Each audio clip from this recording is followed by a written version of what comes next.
Hi all, welcome back. അപ്പോൾ നമ്മളിന്ന് പുതിയൊരു ടേം പഠിക്കാൻ വേണ്ടി പോവുകയാണ്, പീർ പ്രഷർ. അങ്ങനെ എല്ലാവർക്കും കേട്ട് പരിചയം ഉണ്ടാവണമെന്നില്ലല്ലേ ഈ ടേം. ആക്ച്വലി എന്താണ് പീർ പ്രഷർ, എന്താണ് ഇതുകൊണ്ട് ഉദ്ദേശിക്കുന്നത്? ജസ്റ്റ് ഇത്രേ ഉള്ളൂ. അതായത് നമ്മൾ ഒറ്റയ്ക്കിരിക്കുന്നൊരു സാഹചര്യത്തിൽ, നമ്മൾ ഒറ്റക്കാവുന്നൊരു സാഹചര്യത്തിൽ ഒരു കാര്യം കണ്ടു കഴിഞ്ഞ് കഴിഞ്ഞാൽ അതിലെ നല്ല വശം ഏതാണെന്നും മോശം വശം ഏതാണെന്നും നമുക്ക് പെട്ടെന്ന് ഐഡൻറ്റിഫൈ ചെയ്യാൻ വേണ്ടി പറ്റുമല്ലോ, നമുക്ക് പെട്ടെന്ന് തിരിച്ചറിയാൻ വേണ്ടി പറ്റും. പക്ഷേ നമ്മളൊരു ഗ്രൂപ്പിലായിരിക്കുന്ന ഒരു സാഹചര്യത്തിൽ, അല്ലേ, ഒരു 6 പേരുള്ളൊരു ഗ്രൂപ്പിലായിരിക്കുന്ന സാഹചര്യത്തിൽ മറ്റുള്ളവരുടെ ആക്ടിവിറ്റി അല്ലെങ്കിൽ മറ്റുള്ളവരുടെ പ്രവൃത്തി നമ്മളെ സ്വാധീനിക്കാൻ വേണ്ടി ചാൻസ് ഉണ്ട്, അല്ലേ. ഇപ്പോൾ ജസ്റ്റ് ഒരു എക്സാമ്പിൾ വെച്ച് പറഞ്ഞു കഴിഞ്ഞ് കഴിഞ്ഞാൽ, നമ്മൾ ഒറ്റയ്ക്കിരിക്കുന്ന സാഹചര്യത്തിൽ നമുക്ക് കുറച്ച് ഡ്രഗ്സ് കിട്ടി. ജസ്റ്റ് എക്സാമ്പിൾ മാത്രമാണ്, നമുക്ക് കുറച്ച് ഡ്രഗ്സ് കിട്ടി.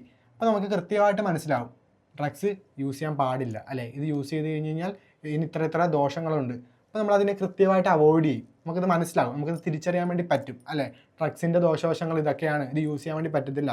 കാരണം നമ്മളവിടെ ഇൻഫ്ലുവൻസ് ചെയ്യാൻ വേണ്ടി ആരുമില്ല, നമ്മുടെ ഡിസിഷനാണ്, നമ്മൾ ഒറ്റക്കാണ് തീരുമാനിക്കുന്നത്, നമ്മൾ മാത്രമേ ഉള്ളൂ അവിടെ. പക്ഷേ നമ്മളൊരു ഗ്രൂപ്പിലായിരിക്കുന്ന സാഹചര്യത്തിൽ നിങ്ങളൊന്ന് ആലോചിച്ച് നോക്കിയേ.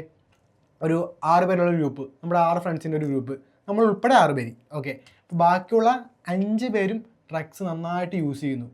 അപ്പോൾ അവർ യൂസ് ചെയ്യുന്നത് കൊണ്ട്, നമ്മുടെ ഫ്രണ്ട്സ് യൂസ് ചെയ്യുന്നത് കൊണ്ട്, ഓക്കെ, അപ്പോൾ എനിക്കും യൂസ് ചെയ്താൽ കൊള്ളാം എന്നുള്ളൊരു ടെംപ്ടേഷൻ നമ്മളിലേക്ക് വരും, അല്ലേ. അതെങ്ങനെ വന്നതാണ്? മറ്റുള്ളവർ യൂസ് ചെയ്യുന്നത് കൊണ്ട് അവരുടെ അവരുടെ ആക്ടിവിറ്റി മൂലം നമ്മൾക്ക് ഉണ്ടായ ഒരു പ്രഷറാണല്ലേ, അവരിൽ നിന്നും കിട്ടിയൊരു പ്രഷറാണ്. അപ്പോൾ ഈ ഒരു കോൺസെപ്റ്റിനെ, ഈ ഒരു ആശയത്തിനാണ് എന്തെന്ന് പറയുന്നത്, പീർ പ്രഷർ എന്ന് പറയുന്നത്. ജസ്റ്റ് ഇത്രേ ഉള്ളൂ, മറ്റുള്ളവരുടെ ആക്ടിവിറ്റി മൂലം നമ്മളിലേക്ക് വരുന്ന പ്രഷർ, അല്ലേ. അവരുടെ ആക്ടിവിറ്റി ഇൻഫ്ലുവൻസ് ചെയ്തിട്ട് നമ്മളും അത് ചെയ്യുന്നു, നമുക്ക് ടെംപ്ടേഷൻ വന്നിട്ട് നമ്മളും അത് ഫോളോ ചെയ്യുന്നു. ഇതിനെയാണ് പീർ പ്രഷർ എന്ന് പറയുന്നത്. ഇതൊരു ബിസിനസ് പെർസ്പെക്റ്റീവിലേക്ക് ചിന്തിച്ചു കഴിഞ്ഞ് കഴിഞ്ഞാൽ, ഇപ്പോൾ ഒരു 6 പേരുള്ള ഒരു ഗ്രൂപ്പ്, ഒരു എംപ്ലോയീസിൻ്റെ 6 പേരുള്ള 6 എംപ്ലോയീസുള്ള ഒരു ഗ്രൂപ്പ്, അതിൽ 5 പേരും അൺഎത്തിക്കലായിട്ടുള്ള ബിഹേവിയർ നടത്തുന്നു, കുറച്ച് എത്തിക്കൽ വയലേഷൻസ് നടത്തുന്നു. അപ്പോൾ ബാക്കിയുള്ള ആ ഒരു എംപ്ലോയിക്ക് തോന്നുന്നു, ഓക്കെ, ഇവർ ചെയ്യുന്നുണ്ട്, പിന്നെന്താ എനിക്ക് ചെയ്താൽ. അപ്പോൾ ഇയാൾക്ക് ഇത് എങ്ങനെ തോന്നിയതാണ്?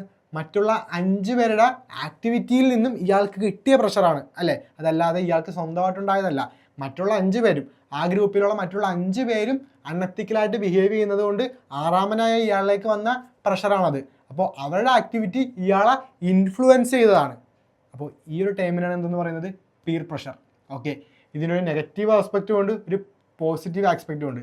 ഇപ്പം ഞാൻ പറഞ്ഞത് നെഗറ്റീവ് ആസ്പെക്റ്റ് ആണ്. ഇനി ഇതിൻ്റെ ഒരു പോസിറ്റീവ് ആസ്പെക്റ്റ് നിങ്ങൾക്ക് ചിന്തിച്ച് നോക്കാം. ജസ്റ്റ് ഇങ്ങനെ ഒന്ന് ആലോചിച്ച് നോക്കിയേ. അതായത് ഡ്രഗ്സ് നന്നായിട്ട് യൂസ് ചെയ്യുന്ന ഒരാൾ, ഈ ആൾ ഡ്രഗ്സ് യൂസ് ചെയ്യാത്തൊരു ഗ്രൂപ്പിലേക്ക് വന്നു. ബാക്കിയുള്ള 5 പേരും, അതായത് 6 പേരുള്ളൊരു ഗ്രൂപ്പ്, അതിൽ ഡ്രഗ്സ് നന്നായിട്ട് യൂസ് ചെയ്യുന്ന ഒരാളുണ്ട്, ബാക്കി 5 പേരും ഡ്രഗ്സ് യൂസ് ചെയ്യുന്നേ ഇല്ല. ഓക്കെ, അവർ നല്ല നല്ല ആക്ടിവിറ്റീസൊക്കെ ചെയ്തിട്ട് എന്താ പറയുക, ലൈഫ് അങ്ങനെ കൊണ്ടുപോകുന്നു. അപ്പോൾ ഇവരുടെ ഈ ഒരു സന്തോഷം, ഈ ഒരു ഹാപ്പിനെസ് ഒക്കെ മറ്റേ ഡ്രഗ്സ് യൂസ് ചെയ്യുന്ന ഒരാളെ ഇൻഫ്ലുവൻസ് ചെയ്യാൻ വേണ്ടി സാധ്യതയുണ്ട്. അപ്പോൾ അയാൾക്ക് ഉള്ളിലേക്ക് ഒരു തോന്നൽ വന്നിട്ട് അയാൾക്ക് ചിലപ്പോൾ മാനസാന്തരപ്പെടാൻ സാധ്യതയുണ്ടല്ലേ. അപ്പോൾ അതിനൊരു പീർ പ്രഷറിനൊരു എന്തുകൊണ്ട് ഒരു പോസിറ്റീവ് ആസ്പെക്റ്റും ഉണ്ട്. അവരുടെ നല്ല ആക്ടിവിറ്റിയും നമ്മൾ ഇൻഫ്ലുവൻസ് ചെയ്യാം. അതുപോലെ തന്നെ വേറൊരു കമ്പനിയിൽ നന്നായിട്ട് ഫ്രോഡ് കണ്ടക്ട് ചെയ്തിട്ടുള്ളൊരു എംപ്ലോയി നമ്മുടെ കമ്പനിയിലേക്ക് വരുന്നൊരു സാഹചര്യത്തിൽ നമ്മുടെ കമ്പനിയിലെ എംപ്ലോയീസ് എല്ലാം നല്ല രീതിയിൽ എത്തിക്സ് മെയിൻറ്റെയിൻ ചെയ്ത് അവിടെ വർക്ക് ചെയ്യുന്നു. അപ്പോൾ ഇയാൾക്കും എന്ത് തോന്നും, ഓക്കെ, ഈ കമ്പനി ഇങ്ങനെയൊക്കെയാണ്, നല്ല എംപ്ലോയീസ് ആണ്, അപ്പോൾ ഞാൻ കഴിഞ്ഞ കാലമൊക്കെ മറന്നിട്ട് നന്നായിട്ട് തന്നെ എന്ത് ചെയ്യാം, വർക്ക് ചെയ്യാന്നുള്ളൊരു തോന്നൽ വരും. അപ്പോൾ പീർ പ്രഷറിന് ഒരു നെഗറ്റീവ് ആസ്പെക്റ്റും ഉണ്ട്, ഒരു പോസിറ്റീവ് ആസ്പെക്റ്റും ഉണ്ട്. ഓക്കെ, അപ്പോൾ ഇത് ക്ലിയർ ആയിട്ടെന്ന് വിചാരിക്കുന്നു. ഇനി നമുക്ക് ജസ്റ്റ് നോക്കാം എന്താണ്. അതായത് peer pressure, social influence with professional or business settings can shape ethical conduct, അല്ലേ. ഈ പറഞ്ഞ പോലെ തന്നെ ഇതിൻ്റെ അണ്ടറിൽ നമുക്ക് രണ്ട് വേറെ ടൈം പഠിക്കാനുണ്ട്, ഗ്രൂപ്പ് തിങ്കിങ്ങും ഡൈവേഴ്സിറ്റി ഓഫ് തോട്ടും. ഓക്കെ, പീർ പ്രഷറിൻ്റെ അണ്ടറിൽ നമുക്ക് 2 ടൈംസ് പഠിക്കാനുണ്ട്, ഗ്രൂപ്പ് തിങ്കിങ്ങും ഡൈവേഴ്സിറ്റി ഓഫ് തോട്ട്സും, അല്ലേ, ഡൈവേഴ്സിറ്റി ഓഫ് തോട്ടും. അപ്പോൾ ഗ്രൂപ്പ് തിങ്കിങ് എന്ന് പറയുന്നത് ഒരു പോസിറ്റീവ് ടേമാണ്. ഡൈവേഴ്സിറ്റി ഓഫ് തോട്ട് എന്ന് പറയുന്നത് ഒരു നെഗറ്റീവ് ടേമാണ്. എന്താണ് ഇപ്പോൾ ഗ്രൂപ്പ് തിങ്കിങ്? നമുക്ക് നോക്കാം. A negative outcome where group dynamics prioritise harmony over critical analysis, അല്ലേ. അതായത് നമ്മളൊരു ഗ്രൂപ്പായിട്ട് ഒരു ഡിസിഷൻ എടുക്കുന്ന സമയത്ത് ആർക്കെങ്കിലും ഒരാൾക്ക് എതിരഭിപ്രായം ഉണ്ടാവും, അല്ലേ. ആ ഗ്രൂപ്പിൽ വന്നൊരു ഡിസിഷന്, ഓക്കെ, അവരൊരു ഡിസിഷൻ കൺക്ലൂഡ് ചെയ്തു, നമുക്കിത് ഇങ്ങനെ ചെയ്യാമെന്ന്. അപ്പോൾ അതിലൊരാൾക്ക് ഒരു എതിരഭിപ്രായം ഉണ്ടാവും, പക്ഷേ അയാളത് പുറത്ത് പറയുന്നില്ല. എന്തുകൊണ്ട്? അവിടുത്തെ ആ ഒരു ഗ്രൂപ്പിൻ്റെ എന്ത് നിലനിൽക്കാൻ വേണ്ടി, അവിടുത്തെ ഹാർമണി പ്രയോറിറ്റൈസ് ചെയ്ത്. എന്താണ് ഹാർമണി? അതായത് ഒത്തൊരുമ, അല്ലേ. അതായത് ഇയാൾ എന്താ പറയുക, തനിക്ക് പിടിക്കാത്ത ആ ഒരു കാര്യം അവരോട് പറഞ്ഞു കഴിഞ്ഞ് കഴിഞ്ഞാൽ അവിടുത്തെ ഒത്തൊരുമ പോകുമല്ലോ എന്ന് ഓർത്തിട്ട് ഇയാൾ മിണ്ടാതെ വെക്കും, മനസ്സിൽ വെക്കും അല്ലേ. ഇതിനെയാണ് ഗ്രൂപ്പ് തിങ്കിങ് എന്ന് പറയുന്നത്. അതായത് ഒരു ഗ്രൂപ്പിലെ ഒരു കൂട്ടം ആൾക്കാർ മാത്രം തീരുമാനം എടുത്തിട്ട് ബാക്കിയുള്ളവരത് ഒബേ ചെയ്യുന്നു. അവർക്ക് ഇനി നെഗറ്റീവ് അല്ല, എതിരഭിപ്രായം ഉണ്ടെങ്കിൽ പോലും അല്ലേ, അവർക്ക് ചിലപ്പോൾ അതിന് എതിരഭിപ്രായം ഉണ്ടാവും, അവരത് മനസ്സിൽ തന്നെ വെക്കും. എന്തുകൊണ്ട്? ഞാൻ എന്തെങ്കിലും പറഞ്ഞു പോയത് കൊണ്ട് ഈ ഗ്രൂപ്പിൻ്റെ ഹാർമണി നഷ്ടപ്പെട്ടാലോ, ഈ ഗ്രൂപ്പിൻ്റെ ഒത്തൊരുമ നഷ്ടപ്പെട്ടാലോ എന്നോർത്ത് അല്ലേ. ചിലപ്പോൾ അവരുടെ ഉള്ളിലുള്ളത് നല്ലൊരു ഡിസിഷൻ ആയിരിക്കും അല്ലേ, അതിനെ എതിർക്കാൻ പറ്റിയ, അതായത് ആ ഗ്രൂപ്പിൽ ബാക്കിയുള്ളവരെല്ലാവരും കൂടി ചേർന്നെടുത്ത ആ ഒരു ഡിസിഷനെ എതിർക്കാൻ പറ്റിയ നല്ലൊരു ആശയമായിരിക്കും അയാളുടെ മനസ്സിലുണ്ടാകുന്നത്. പക്ഷെ അയാളത് പുറത്തു പറയുന്നില്ല. ഇതിനെയാണ് ഗ്രൂപ്പ് തിങ്കിങ് എന്ന് പറയുന്നത്. ഒരു ഗ്രൂപ്പ് ഉണ്ടെങ്കിൽ അതിലെ ഒരു കൂട്ടം ആൾക്കാരുടെ ഡിസിഷൻ മറ്റുള്ളവരെ ഒബേ ചെയ്യുന്നു അല്ലേ, അതിനെയാണ് ഗ്രൂപ്പ് തിങ്കിങ് എന്ന് പറയുന്നത്. അപ്പോൾ ഇതിൻ്റെ സിംറ്റംസ് എന്തൊക്കെയാണ്? ഒരു ഗ്രൂപ്പിൽ ഗ്രൂപ്പ് തിങ്കിങ് നടക്കുന്നുണ്ട് എന്നറിയാനുള്ള സിംറ്റംസ് എന്തൊക്കെയാണ്? എക്സസീവ് ഒപ്റ്റിമിസം, അതായത് ഇവർ നല്ല ഡിസിഷൻസ് എടുക്കത്തുള്ളൂ, അപ്പോൾ ഇവരനുസരിക്കാം എന്ന് നമ്മുടെ ഉള്ളിൽ തോന്നുന്നു. ഇപ്പോൾ നമ്മളൊരു ഡിസിഷൻ ഇരിക്കുവാണ്, ഒരു ഗ്രൂപ്പ് ഡിസിഷൻ ഇരിക്കുവാണ് നമ്മുടെ എംപ്ലോയീസ് മാനേജേഴ്സൊക്കെ ആയിട്ട്. അപ്പോൾ എന്താ പറയുക, ആരെങ്കിലും ഒരാൾ പറഞ്ഞ കാര്യങ്ങൾ അല്ലെങ്കിൽ കുറച്ച് ആൾക്കാർ പറഞ്ഞ കാര്യങ്ങൾ നമുക്ക് ആ ഗ്രൂപ്പിൽ കണക്റ്റ് ആയില്ല, നമുക്ക് അതിന് വിയോജിപ്പ് തോന്നി. പക്ഷെ നമ്മുടെ ഉള്ളിനുള്ളിൽ തോന്നുവാണ് അല്ല, ഇവരെടുക്കുന്ന ഡിസിഷൻസ് ഒക്കെ എപ്പോഴും നല്ലതായിരിക്കുമല്ലോ, അപ്പോൾ ഇത് നല്ലതായിരിക്കും അല്ലേ, അപ്പോൾ നമുക്ക് ഇവരനുസരിക്കാം. അതാണ് എക്സസീവ് ഒപ്റ്റിമിസം. കുറേ പേര് എന്താ പറയുക, ഡിസിഷൻസ് എടുത്തിട്ട് ബാക്കിയുള്ളവർ അതിനെ ഒബേ ചെയ്യുന്നു. അപ്പോൾ അങ്ങനെ ഒരു ഗ്രൂപ്പിൽ കണ്ടു കഴിഞ്ഞ് കഴിഞ്ഞാൽ അവിടെ ഗ്രൂപ്പ് തിങ്കിങ് നടക്കുന്നുണ്ടെന്നുള്ള സിംറ്റംസ് ആണ്. ദെൻ അടുത്തത് എന്താണ്? അൺക്വസ്റ്റ്യൻഡ് അസംഷൻസ്. അതായത് ഇപ്പോൾ എന്താ പറയുക, ഒരു ഡിസിഷൻ എടുക്കുന്ന സമയത്ത് ടോപ്പ് ലെവൽ മാനേജേഴ്സൊക്കെ വന്നിട്ട് ഒരുപാട് കോൺസെപ്റ്റ്സ് അല്ലേ, ഇനി നമുക്ക് ചെയ്യാനുള്ള കുറേ കാര്യങ്ങൾ പറയും, നമ്മൾ ഇതാണ് ഇപ്പോൾ ചെയ്തുകൊണ്ടിരിക്കുന്നതെന്ന് പറയും. അപ്പോൾ ആ ഡിസിഷനെ സംബന്ധിച്ചിടത്തോളം എല്ലാ കാര്യങ്ങളും അവർ കൺക്ലൂഡ് ചെയ്യും.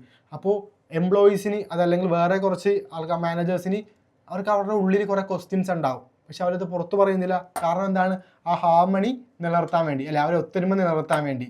അപ്പോൾ ഒരു ഗ്രൂപ്പ് ഡിസിഷൻ നടക്കുമ്പോഴേക്കും അവിടെ ആരും ക്വസ്റ്റ്യൻ ചോദിക്കുന്നില്ല, എന്തുകൊണ്ട് ഇങ്ങനെ വന്നു, വൈ, എന്തുകൊണ്ട് എന്ന് ആരും ക്വസ്റ്റ്യൻ ചോദിക്കുന്നില്ലെങ്കിൽ അതിൻ്റെ അർത്ഥം എന്താണ്? അവിടെ ഗ്രൂപ്പ് തിങ്കിങ് നടക്കുന്നുണ്ട്. കുറച്ച് ആൾക്കാർ മാത്രമേ ഡിസിഷൻ എടുക്കുന്നുള്ളൂ, ബാക്കിയുള്ള ആൾക്കാർ അത് ഒബേ ചെയ്യുവാണ്.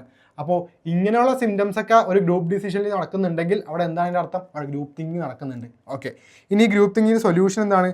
എൻകറേജ് ഇൻഡിപെൻഡൻറ്റ് തിങ്കിങ് അല്ലേ, ഓരോരുത്തരെയും സ്വന്തമായിട്ട് ചിന്തിക്കാൻ വേണ്ടി പ്രോത്സാഹിപ്പിക്കുക അല്ലേ, എൻകറേജ് ചെയ്യുക. അതുപോലെ തന്നെ ബ്രിങ് ഇൻ എക്സ്റ്റേണൽ പെർസ്പെക്റ്റീവ്സ്, പുറത്തു നിന്നും ആശയങ്ങൾ എടുക്കുക. അപ്പോൾ എന്തൊക്കെയാണ് സൊല്യൂഷൻസ് നമ്മുടെ ഗ്രൂപ്പ് തിങ്കിങ് ഒഴിവാക്കാനായിട്ട്? ഗ്രൂപ്പ് തിങ്കിങ് ഒരു നെഗറ്റീവ് ടേം അല്ലേ, കാരണം ഒരു കൂട്ടം ആൾക്കാർ മാത്രം ഡിസിഷൻ എടുക്കുന്നു, ബാക്കിയുള്ള ആൾക്കാർ ഇത് ഒബേ ചെയ്യുന്നു അല്ലേ. കാരണം എന്താണ്? ഇവരെടുക്കുന്ന ഡിസിഷൻസിന് എതിരഭിപ്രായം പറഞ്ഞു കഴിഞ്ഞ് കഴിഞ്ഞാൽ ഗ്രൂപ്പിൽ ആ ഒരു ഒത്തൊരുമ പോയാലോ എന്ന് വിചാരിച്ചിട്ട് അപ്പോൾ ക്വസ്റ്റ്യൻസ് ഒന്നും ചോദിക്കുന്നില്ല, കുറച്ച് പേരെടുക്കുന്ന ഡിസിഷൻസിന് ഒബേ ചെയ്യുന്നു. ഇങ്ങനെയുള്ള ലക്ഷണങ്ങളൊക്കെ ഒരു ഗ്രൂപ്പ് ഡിസിഷനിൽ ഉണ്ടെങ്കിൽ അതിൻ്റെ അർത്ഥം എന്താണ്? അവിടെ ഗ്രൂപ്പ് തിങ്കിങ് നടക്കുന്നുണ്ട് അല്ലേ. അപ്പോൾ അത് സോൾവ് ചെയ്യാനുള്ള സൊല്യൂഷൻസ് എന്തൊക്കെയായിരുന്നു? ഒന്നാമത്തെ കാര്യം ഇൻഡിപെൻഡൻ്റ് ആയിട്ടുള്ള തിങ്കിങ് എൻകറേജ് ചെയ്യുക അല്ലേ, അതായത് സ്വന്തമായിട്ട് ചിന്തിക്കാൻ വേണ്ടി ഓരോരുത്തരെയും പ്രോത്സാഹിപ്പിക്കുക. അതുപോലെ തന്നെ പുറത്തു നിന്നുള്ള ആശയങ്ങൾ എടുക്കുക, കമ്പനിക്കുള്ള പുറത്തു നിന്നുള്ള ആശയങ്ങൾ എടുക്കുക. ഇതൊക്കെ എന്തിനുള്ള സൊല്യൂഷനാണ്? ഗ്രൂപ്പ് തിങ്കിങ് ഒഴിവാക്കാനായിട്ട്. ദെൻ അടുത്ത എന്താണ്? Diversity of thought. നമ്മൾ ഒരു നെഗറ്റീവ് ടേം പഠിച്ചു, എന്തായിരുന്നു? Group thinking. ഇനി പഠിക്കാനുള്ള എന്താണ്? ഒരു പോസിറ്റീവ് ടേം. അതെന്താണ്? Diversity of thought. എന്താണ് diversity of thought? Diverse perspective, foster creativity, generate new ideas and improve group performance. അതായത് ഒരു ഗ്രൂപ്പ് ഡിസിഷൻ നടക്കുന്ന സമയത്ത് എല്ലാവരുടെ അടുത്തു നിന്നും ഇൻപുട്സ് എടുക്കുക, എല്ലാവരുടെ ഐഡിയാസിനും പ്രയോറിറ്റി കൊടുക്കുക. അതല്ല കുറച്ച് ആൾക്കാർ ഡിസിഷൻ എടുക്കും, ബാക്കിയുള്ളവർ അത് എന്ത് ചെയ്യുക? അനുസരിക്കുക. എന്നാൽ പിന്നെ ഇവർക്ക് മാത്രം കൂടി ഡിസിഷൻ എടുത്താൽ പോലെ, ബാക്കിയുള്ള ആൾക്കാരെ വിളിക്കുന്നത് എന്താണ്? അപ്പോൾ എല്ലാവരിൽ നിന്നും ഐഡിയാസ് എടുക്കുക, എല്ലാവരുടെയും ഇൻപുട്സ് എടുക്കുക. അതാണ് ഡൈവേഴ്സിറ്റി ഓഫ് തോട്ട് അല്ലേ, ഡൈവേഴ്സിഫിക്കേഷൻ എല്ലാവരുടെ അടുത്തു നിന്നും എടുക്കുക. കാരണം എന്താണ്? ഓരോ ആൾക്കാരും പല ബാക്ക്ഗ്രൗണ്ടിൽ നിന്ന് വന്നവരായിരിക്കാം, പല കാര്യങ്ങൾ പഠിച്ചിട്ടുള്ളവരായിരിക്കാം. അപ്പോൾ ഓരോ ആൾക്കാരുടെ നോളജും അങ്ങനെ വ്യത്യസ്തപ്പെട്ടിരിക്കും. അപ്പോൾ ഓരോ ആൾക്കാരുടെ കയ്യിൽ നിന്ന് എടുക്കുന്ന ഐഡിയാസ് ഇംപ്ലിമെൻറ്റ് ചെയ്ത് കഴിഞ്ഞാൽ അത്രയും വലിയ റിസൾട്ട് കിട്ടും അല്ലേ. അപ്പോൾ എത്ര ആൾക്കാരുടെ കയ്യിൽ നിന്ന് പുതിയ പുതിയ ഐഡിയാസ് എടുക്കാൻ വേണ്ടി പറ്റുമോ അത്രയും എടുക്കുക. അതാണ് ഡൈവേഴ്സിറ്റി ഓഫ് തോട്ട്. അങ്ങനെ വന്നു കഴിഞ്ഞാൽ നമ്മുടെ ഓപ്പറേഷൻ ഇമ്പ്രൂവ് ആവും, നമ്മുടെ ഡിസിഷൻ ഇമ്പ്രൂവ് ആവും, നല്ല നല്ല ഐഡിയാസ് കിട്ടും. അപ്പോൾ അതുകൊണ്ടാണ് ഡൈവേഴ്സിറ്റി ഓഫ് തോട്ട് ഒരു പോസിറ്റീവ് ടേമും ഗ്രൂപ്പ് തിങ്കിങ് ഒരു നെഗറ്റീവ് ടേമും ആവുന്ന കാര്യം. ഇത് എന്തിൻ്റെ അണ്ടറിൽ വരുന്നതായിരുന്നു? പീർ പ്രഷർ അല്ലേ. എന്തായിരുന്നു പീർ പ്രഷർ? മറ്റുള്ളവരുടെ ആക്ടിവിറ്റി മൂലം നമ്മളിലേക്ക് വരുന്ന പ്രഷർ അല്ലേ, അവരുടെ ആക്ടിവിറ്റി നമ്മളെ ഇൻഫ്ലുവൻസ് ചെയ്തിട്ട് നമ്മളത് ഇമിറ്റേറ്റ് ചെയ്യുന്നു, നമുക്കത് ടെംപ്റ്റേഷൻ വന്നിട്ട് നമ്മളത് ഇമിറ്റേറ്റ് ചെയ്യുന്നു. അതായിരുന്നു പീർ പ്രഷർ. അപ്പോൾ പീർ പ്രഷർ എന്താണെന്ന് പഠിച്ചു, അതിൻ്റെ അണ്ടറിലുള്ള ഒരു പോസിറ്റീവ് ടേമായ ഡൈവേഴ്സിറ്റി ഓഫ് തോട്ടും പഠിച്ചു, ഒരു നെഗറ്റീവ് ടേമായ ഗ്രൂപ്പ് തിങ്കും പഠിച്ചു. ഓക്കെ, അപ്പോൾ നിങ്ങൾക്ക് ക്ലിയർ ആയിട്ടുണ്ടെന്ന് വിചാരിക്കുന്നു. അപ്പോൾ നമുക്ക് നെക്സ്റ്റ് ഒരു ടോപ്പിക്കുമായിട്ട് അടുത്ത ക്ലാസ്സിൽ കാണാം. See you soon.